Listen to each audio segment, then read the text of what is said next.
is I am a student in the Global History course online. This is my first presentation. The topic is the Rosetta Stone conflict. First, why is it important, the Rosetta Stone? It represents a culture and also is the linguistic key to decipher hieroglyphics and probably the single most important conduit of understanding between the modern world and the ancient Egypt. The Rosetta Stone was carved in the year 196 before Christ. This artifact can help with translation because in it there is a written passage in 3 different ancient languages. The Rosetta Stone was stolen in the 1800s by the British. Second, the British-Egypt conflict according to Kant. Kant's most important topic is scientific puzzle solving by paradigm shift. The Rosetta Stone dilemma is a political and cultural issue because it is part of the Egyptians' puzzle for discovering its legacy.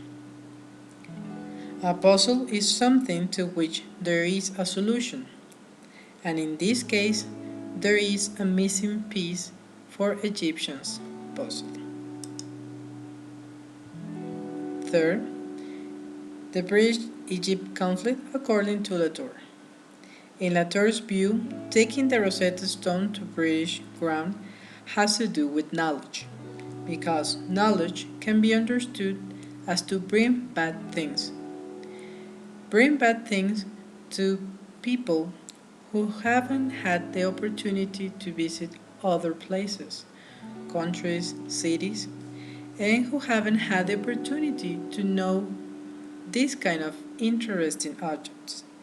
Therefore, by taking these objects to the land, to their own land, they can share the knowledge of it. However, a piece as relevant as the Rosetta Stone has already provided this understanding to Europe for a long time, and it should go back home. Finally, this is Dr. Sahi, who was the Secretary General of Egypt's Supreme Council of Antiquities, the SCA. He is a very famous man. He's very famous archaeologist, and he's also famous because he has fought a lot for recovering these kind of artifacts that are around the world. So far, he has helped the return of 5,000 artifacts during his position at the SCA. Currently, he has demanded the British Museum for the Rosetta Stone. However, there hasn't been an answer yet. Thank you very much.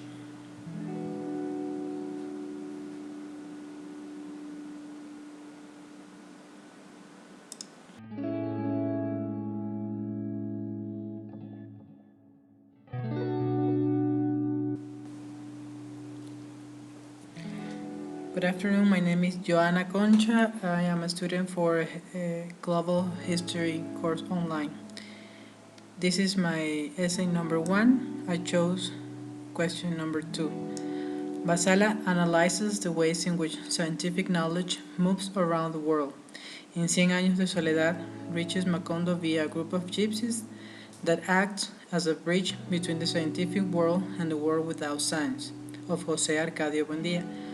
Analyze the science of the gypsies according to the model presented by Basala. Gabriel García Márquez's masterpiece, Cien Años de Soledad, takes the reader to an unknown world, a distant and peculiar place built in the author's imagination. This place is called Macondo. In this land of dreams, where death is unfamiliar, lives Jose Arcadio Buendia, a man with a lot of initiative, creativity, and curiosity. He is beloved by his family and neighbors. It could not be different. Jose Arcadio's history had a close relation with Macondo's foundation. Macondo was an isolated place, in which agriculture was the most important activity for the survival of its citizens. It is possible to imagine the calm and the simplicity of this town, the pleasant personality and naturalness of its people. Nevertheless, this plainness became a burden for Jose when a group of gypsies arrived at Macondo several times throughout the years. They brought every time a typical and fascinating artifact that aroused Buendia's interest. The science out there was shocking for the villagers, but especially for Jose, because in his land of fantasy, science was mysterious and unreachable. In George Vasala's view, this scenario is the result of the diffusion of science, from its holders to those who ignore it.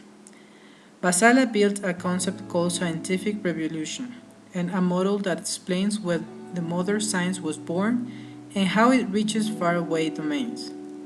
The bridge the gypsies created between the scientific and non-scientific worlds by taking famous inventions can be understood through the model presented by Vasala.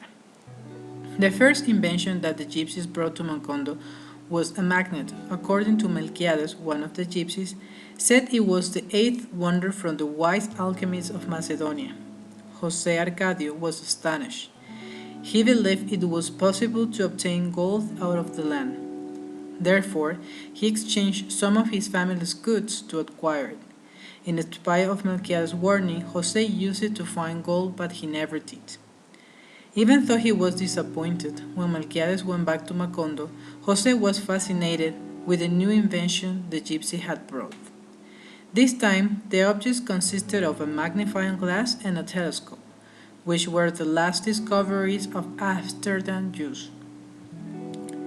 Regardless of his last bad experience, Jose Arcadio exchanged the magnets and gave some money for these new artifacts. He thought it was possible to create a war weapon with them. He composed a manual with an amazing didactic clarity and an irresistible power of conviction. He sent it to the authorities with numerous testimonies of his experiences.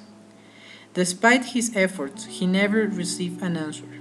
Later on in the story, Melquiades' concern about Jose's failure gave him a compass, an astrolabe, and some maps so he could feel motivated again. Jose spent many years submerged in his world of science, the world that the gypsies brought to him. According to Vasala's model, the sharing of these inventions from the gypsies to Jose Arcadio can be explained in three phases. The first phase refers to a non-scientific society and its interaction with the scientific world. In the model, non-scientific is everything outside European knowledge, and for Gabriel García Márquez is the town of Macondo. Science during the initial phase is an extension of geographical exploration, and it was an exploration that took gypsies to Macondo in order to show all the wonders that existed in the scientific world outside its boundaries. Although in Marquez's story the gypsies are not European, or at least it is not stated, but it resembled the center of knowledge that Vasala emphasized while arguing that is the Western Europe the place where science was born. Nevertheless, in this analogy, the gypsies represented this science that was new in this remote land. Therefore, all the places where the gypsies collected inventions, each one acted as a center for the diffusion of the modern science. Then, by taking the inventions to Macondo, the diffusion process occurred. The second phase is marked by a period of colonial science. In Marquez's text, Macondo is not a colony as America was for Spain or Great Britain, but it represented that innocence or ignorance when the foreigners arrived bringing something unknown to the villagers. Phase 2 can occur in situations where there is no actual colonial relationship. The dependent country may or may not be a colony of a European nation. In the story, the gypsies can be considered as the colonial scientists that took science into this sort of colony, and their knowledge was beyond the boundaries of the land in which scientific work took place. It is probable that they did not have formal education regarding those scientific inventions that captivated Jose Arcadio, but they did know enough to share science with others. Finally, the last phase involves the process of transplantation with a struggle to achieve an independent scientific tradition, or culture. It is some kind of integration between the local person, Jose Arcadio, and the visitors, the gypsies. Even though Jose wanted to improve the use of the artifacts with his creativity, its efforts ended in failure. Perhaps that is the reason why this step is the least understood, appreciated, or studied aspect of the process of transference of modern science to the wider world. It is easy to share science, but to cultivate it in a foreign land is a complex process. The colonial science does not adequately prepare a country for the arduous task of creating and supporting native scientific institutions. Consequently, Jose faced tremendous issues while working with his experiments. Basala's model regarding the diffusion of science does contribute in understanding how the gypsies created a bridge between the scientific world and the one without it. The exploration that took the gypsies to Macondo allowed the villagers to learn about science. As colonial scientists, they shared their inventions that were acquired in distant centers of knowledge. Finally, the villagers, represented by Jose Arcadio Buendia, tried to develop new understandings out of them. In spite of his numerous disappointments, it is evident how this encounter with science changed his life. Therefore, its diffusion thus connect worlds and thus affect lives.